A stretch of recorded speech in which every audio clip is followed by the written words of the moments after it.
Palestine பெண்களை யோசிச்சு பாருங்க.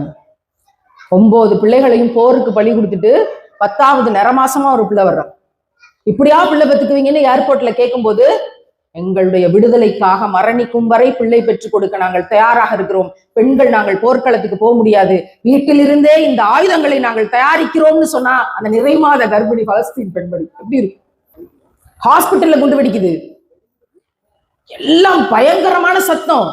ஒரு பெண்மணி சத்தம் போட்டு வெளியே படிக்கட்டுல நின்று எல்லாரும் இங்க வாங்க, எல்லாரும் இங்க வாங்க, எல்லாரும் இங்க வாங்கன்னு கூப்பிடுறாங்க. அங்க புகை வெடிச்சு சத்தம் கேட்டு அலறிக்கிட்டு ஓடிக்கிட்டு இருக்கு.